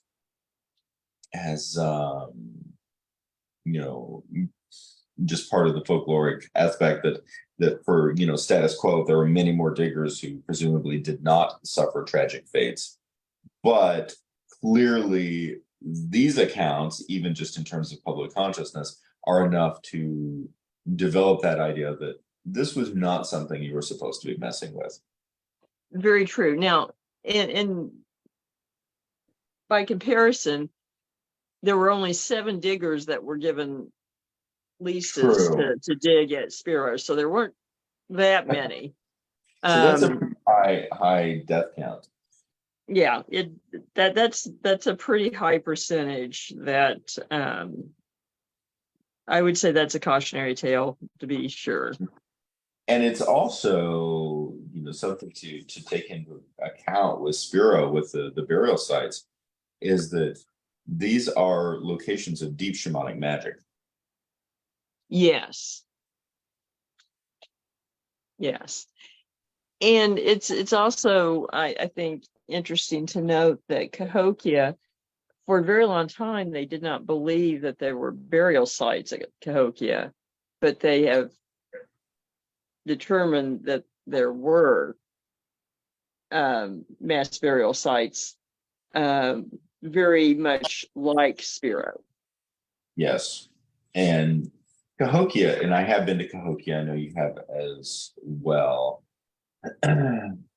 Cahokia is imbued with energy. It is. It is. It's, to me,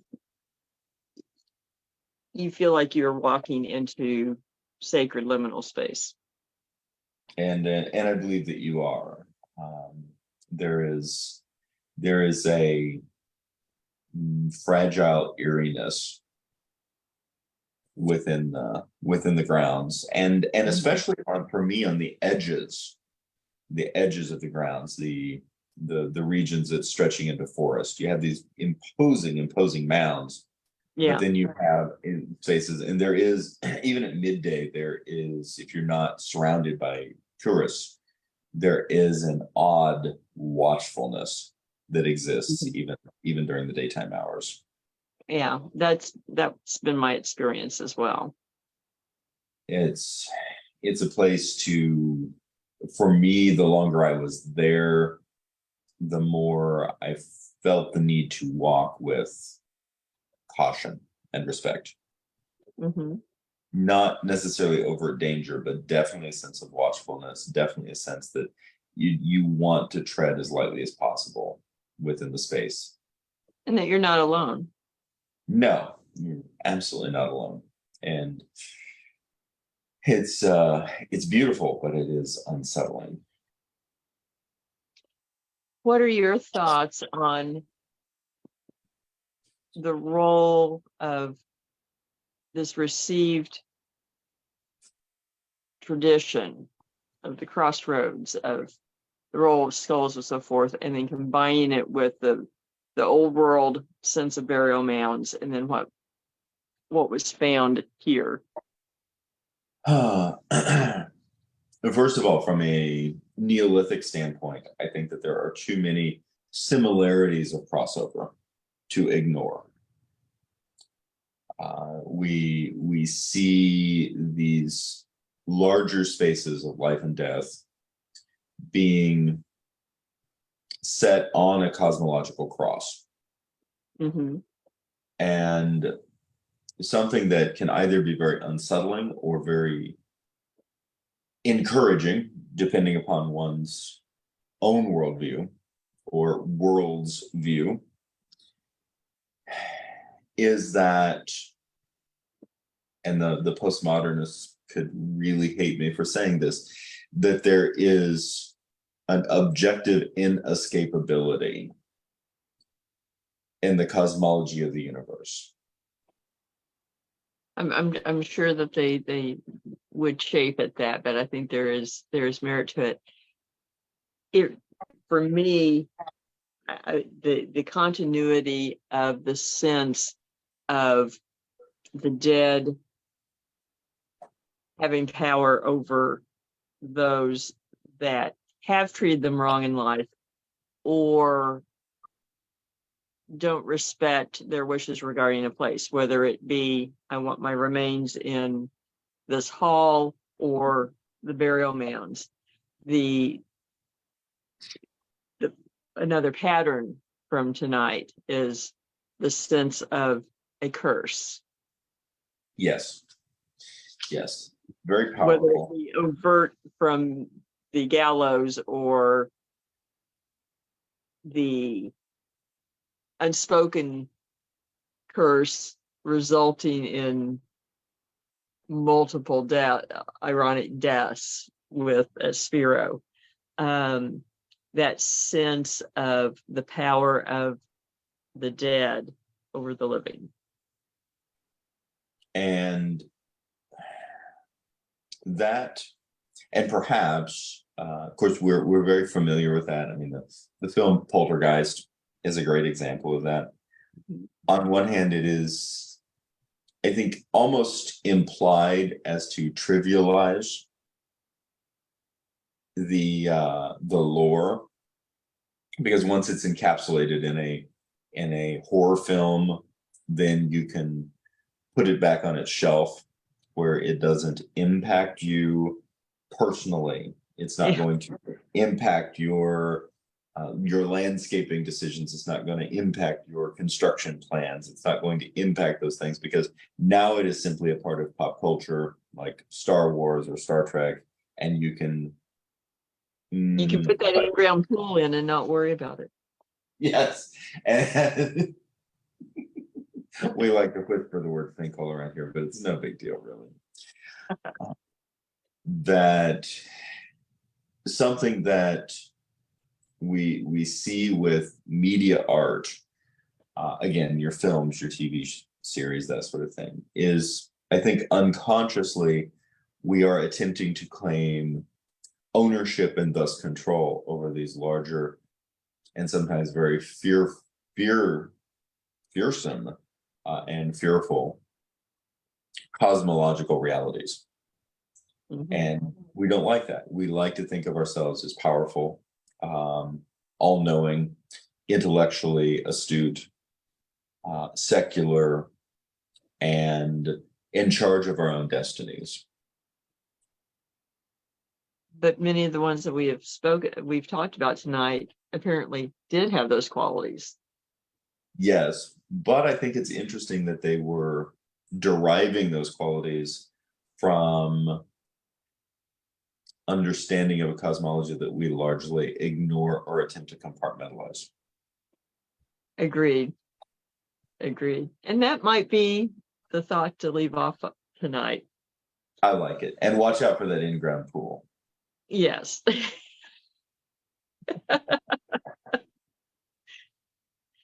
The diving end is tricky. It is.